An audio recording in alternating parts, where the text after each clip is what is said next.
Letter 10.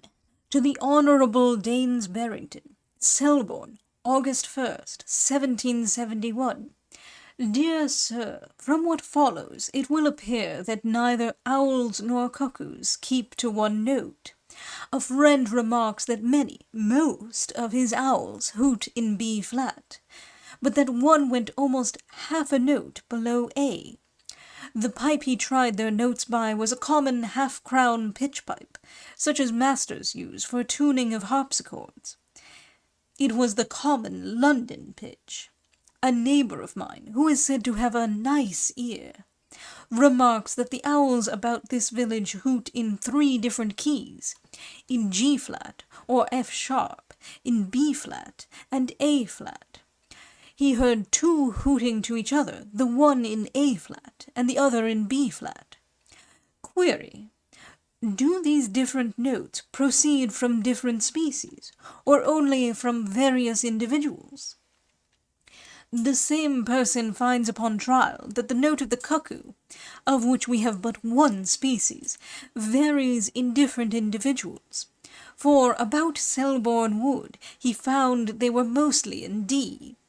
He heard 2 sing together, the one in D, the other in D-sharp, who made a disagreeable concert.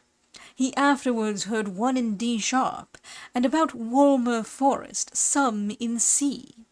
As to nightingales, he says that their notes are so short, and their transitions so rapid, that he cannot well ascertain their key.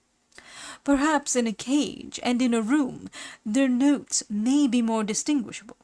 This person has tried to settle the notes of a swift and of several other small birds, but cannot bring them to any criterion.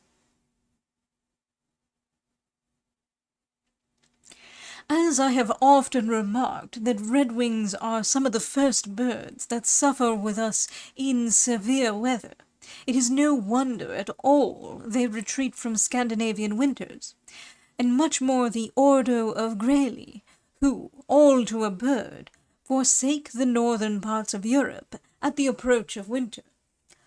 Grayli tanquam conjugate unanimiter in fugam se conjiciunt, ne iram unicam quidem inter nos habitantem invenire possimus, ut enim estate in australibus degere nequiant ob defectum lumbricorum terramque secum, ita nec in frigidis ob indem causum. Says Ekmark the Swede in his ingenious little treatise called Migrationes Avium, which by all means you ought to read while your thoughts run on the subject of migration. See Amanitetes Academicae, Volume 4, page 565. Reader's note.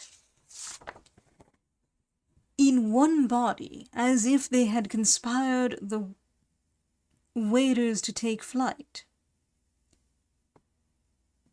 We may be unable to find even one of them making its home among us, for as in summer they cannot live in southern lands because of the lack of worms and the parched soil, for the same reason they cannot live in cold regions. Translation Peter Yearsley. End note. Birds may be so circumstanced as to be obliged to migrate in one country and not in another, but the grayli, which procure their food from marshes and boggy grounds, must in winter forsake the more northerly parts of Europe, or perish for want of food. I am glad you are making inquiries from Linnaeus concerning the woodcock. It is expected of him that he should be able to account for the motions and manner of life of the animals of his own fauna. Faunists, as you observe, are too apt to acquiesce in bare descriptions and a few synonyms. The reason is plain, because all that may be done at home in a man's study but the investigation of the life and conversation of animals is a concern of much more trouble and difficulty, and is not to be attained but by the active and inquisitive, and by those that reside much in the country. Foreign systematics are, I observe, much too vague in their specific differences, which are almost universally constituted by one or two particular marks, the rest of the description running in general terms.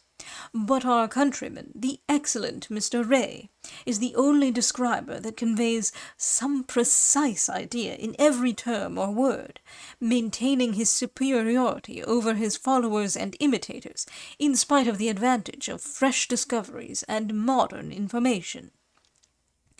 At this distance of years, it is not in my power to recollect at what periods woodcocks used to be sluggish or alert when I was a sportsman. But upon my mentioning this circumstance to a friend, he thinks he has observed them to be remarkably listless against snowy foul weather.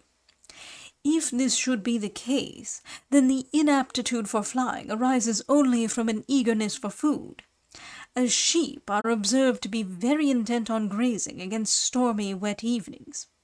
I am, etc., etc.,